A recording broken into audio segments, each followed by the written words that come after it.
గతేడాది వరకు team India test cricket లో బలమైన జట్టుగా నిలిచింది. వరుసగా 2 పర్యాయాలు ప్రపంచ టెస్ట్ ఛాంపియన్షిప్ ఫైనల్ కు చేరుకుంది. అద్భుత ప్రదర్శనతో WTC 2021, 2023 ఫైనల్లో అడుగుపెట్టింది. అయితే తుది మెట్టుపై బోల్తా పడి గదను మిస్ చేసుకుంది.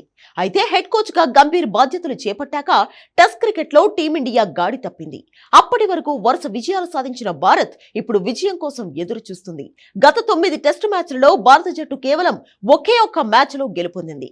గతేడాది స్వదేశంలో న్యూజిలాండ్ తో 3 మ్యాచ్ల టెస్ట్ సిరీస్ ప్రారంభం నాటికి WTC 2025 ఫైనల్ రేస్ లో భారత్ ముందంజలో ఉంది.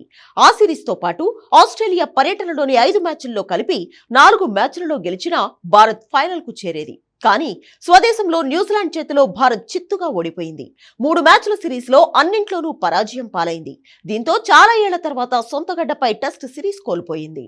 ఆ తర్వాత ఆస్ట్రేలియా గడ్డపై అడుగుపెట్టిన భారత్ తొలి మ్యాచ్ లోనే విజయం సాధించి ఔరా అనిపించింది.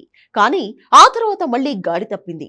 ఆ తర్వాత ఆడిన 4 మ్యాచ్ల్లో 3 పరాజయం పాలైంది. ఒక్క మ్యాచ్ లో మాత్రం డ్రాతో గట్టెక్కింది. దీంతో ఈ సిరీస్ ను కోల్పోవడంతో పాటు WTC 2025 ఫైనల్ బెర్త్ ను కూడా మిస్ చేసుకుంది.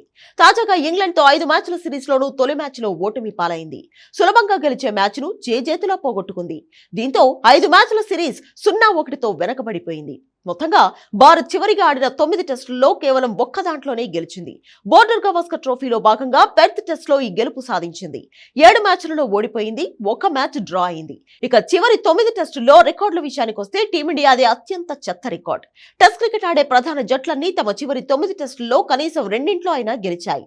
కానీ భారత్ మాత్రం ఒకే టెస్ట్ లో గెలిచింది. మొత్తంగా గంభీర్ హెడ్ కోచ్ అయ్యాక 11 మ్యాచ్లు ఆడిన భారత్ 3 విజయాలు, 1 డ్రా, 7 ఓటములు నమోదు చేసింది. ఇప్పుడు ఇంగ్లాండ్ టూర్ను ఓటమితో ఆరంభించిన టీమిండియా మిగిలిన మ్యాచ్లలో ఎలా ఆడుతుందో చూడాలి.